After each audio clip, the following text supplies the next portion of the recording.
കോറോ health പിരിച്ചുവിടുന്ന ജീവനക്കാർക്ക് G-tech വഴി ജോലി ലഭ്യമാക്കാമെന്ന സർക്കാർ വാഗ്ദാനം വിഷയം വഴിതിരിച്ചുവിടാനുള്ള നീക്കമെന്ന് ജീവനക്കാർ. മെഡിക്കൽ കോഡിംഗിനുള്ള സംവിധാനം ജി-ടെക്കിന് ഇല്ല. കോറോയിലെ ജീവനക്കാർക്ക് ജി-ടെക്കിൽ ജോലി ചെയ്യാൻ കഴിയില്ല എന്നും കോറോ ഹെൽത്ത് കമ്പനിയെ സഹായിക്കാൻ മാത്രമേ സർക്കാർ നിലപാട് ഉപകരിക്കൂ എന്നും ജീവനക്കാർ പറയുന്നു.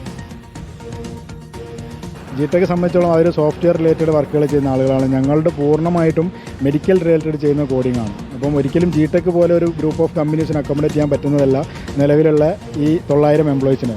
ലേബർ മിനിസ്റ്റർ മുൻകൈ എടുത്തിട്ടാണ് 20-ാം തീയതി കോറോ ഹെൽത്ത് എന്ന കമ്പനിയായിട്ട് ചർച്ച വെച്ചിരിക്കുന്നത്. കമ്പനിയായിട്ടുള്ള ഡിസ്കഷൻ വെച്ച സ്ഥിതിക്ക് അതിനൊരു ഫൈനൽ കിട്ടിയതിന് ശേഷം മാത്രമേ ഇത് ഈ ഒരു പ്രസ്താവന ഇറക്കാൻ പാടുള്ളൂ എന്നാണ് ഞങ്ങളുടെ അഭിപ്രായം.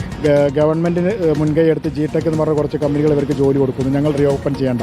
പിന്നെ അന്ന് ഞങ്ങളടുത്ത് ചോദിച്ചു, റീലൊക്കേഷൻ കിട്ടിയാൽ നിങ്ങൾ പോകാൻ തയ്യാറാണോ? ഞങ്ങൾ തയ്യാറായിരുന്നു. പക്ഷേ ഇനി കോറോ ഹെൽത്തിന് ചിന്തിക്കാം, എന്തിനാണ് ഈ കേരളത്തിലുള്ള ആളുകളെ റീലൊക്കേറ്റ് ചെയ്ത് മറ്റ് സ്ഥലങ്ങളിലേക്ക് കൊണ്ടുവന്നത്? അവർക്കിവിടെ ജോലി കിട്ടില്ലേ? ഇത് കേൾക്കുമ്പോൾ നമുക്ക് വലിയൊരു സംഭവമായിട്ട് സർക്കാർ ഏറ്റെടുക്കാൻ പോകുന്നൊക്കെ തോന്നും. പക്ഷേ ഇതൊരിക്കലും ഞങ്ങൾ പറയുന്നത് ഒരിക്കലും ഈ ഒരു സമയത്ത് അങ്ങനെ ഒരു പ്രസ്താവനയെ വരാൻ പാടില്ലായിരുന്നു, ജി-ടെക്കുമായി ചേർന്നിട്ടോ അല്ലെങ്കിൽ മിനിസ്ട്രിയുമായിട്ട് ചേർന്നിട്ടോ. കെ അഭിലാഷ് വിവരങ്ങളുമായി ചേരുകയാണ്. കെ അഭിലാഷ്, ഈ തൊഴിൽ നഷ്ടപ്പെടുന്നവർക്ക് ഒരു പുനരധിവാസം എന്ന നിലയ്ക്ക് മുന്നോട്ട് വെക്കപ്പെട്ട ഒരു ആശയമാണ് ജി-ടെക്കിലൂടെയുള്ള പുനരധിവാസം. പക്ഷേ അവർ പറയുന്നത് സാങ്കേതികമായി സാധ്യമല്ലാത്ത, നടപ്പിലാകാത്ത ഒരു കാര്യം പറഞ്ഞുകൊണ്ട് പ്രശ്നങ്ങളെ വഴിതിരിച്ചുവിടാനുള്ള ശ്രമം ഇപ്പോൾ ഈ കമ്പനിയെ സഹായിക്കാൻ മാത്രമേ ഉപകരിക്കൂ എന്നാണ്. തീർച്ചയായിട്ടും മാധു, അത് തന്നെയാണ് അതിൽ ഏറ്റവും പ്രധാനപ്പെട്ട കാര്യം. കാരണം സാങ്കേതികമായി നടപ്പിലാക്കാൻ കഴിയാത്ത ഒരു കാര്യമാണ്, ഒരു വാഗ്ദാനമാണ് ഇപ്പോൾ സർക്കാരിന്റെ ഭാഗത്തുണ്ടായിരിക്കുന്നത്. ഇതോടുകൂടി തന്നെ ഇപ്പോൾ പിരിച്ചുവിട്ട കമ്പനിക്ക് അവരുടെ കാര്യങ്ങൾ കൂടുതൽ എളുപ്പമാകാനേ ഇതുകൊണ്ട് ഉപകരിക്കൂ എന്നുള്ളതാണ്. കാരണം അവരെ തൊഴിലാളികളെ പെട്ടെന്ന് തന്നെ പിരിച്ചുവിടാനുള്ള ഒരു സാഹചര്യം കൂടി ഒരുക്കുകയാണ് എന്നുള്ളതാണ്.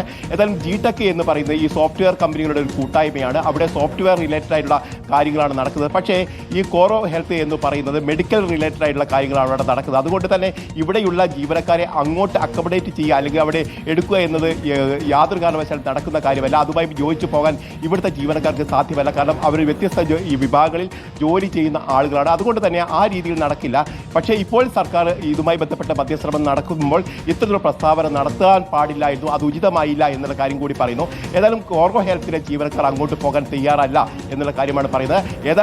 അതോടൊപ്പം തന്നെ അവർ പറയുന്നത് അങ്ങോട്ട് പോകാൻ കഴിയില്ല എന്നുള്ളതാണ്. കാരണം തങ്ങളുടെ ഫീൽഡ് മറ്റൊന്നാണ്. അതുകൊണ്ട് ആ ഒരു രീതിയിൽ അവർക്ക് അക്കോമഡേറ്റ് ചെയ്യാൻ കഴിയില്ല. അതുകൊണ്ട് തന്നെ നിലവിലെ കമ്പനിയിൽ തന്നെ അവരെ പുനഃപ്രവേശിപ്പിക്കാനുള്ള സാധ്യതകളാണ് സർക്കാരിന്റെ ഭാഗത്തും ഉണ്ടാവണമെന്നുള്ള ആവശ്യമാണ് അവർ ഉയർത്തുന്നത്. കെ അഭിലാഷാണ് വിവരങ്ങൾ നൽകിയത്. ജി-ടെക് വഴി ജോലി ലഭ്യമാക്കും എന്നുള്ള കാര്യം അത് ഈ ജീവനക്കാർ ഇപ്പോൾ തള്ളുകയാണ്. അത് തങ്ങൾക്ക് ചെയ്യാൻ കഴിയുന്ന മെഡിക്കൽ കോഡിംഗ് ജി-ടെക്കിൽ ഇല്ല, അതുകൊണ്ട് തന്നെ ചെയ്യാൻ കഴിയുന്ന ഒരു കാര്യമല്ല എന്നുള്ളതാണ് അവർ മുന്നോട്ട് വെക്കുന്നത്. ദില്ലി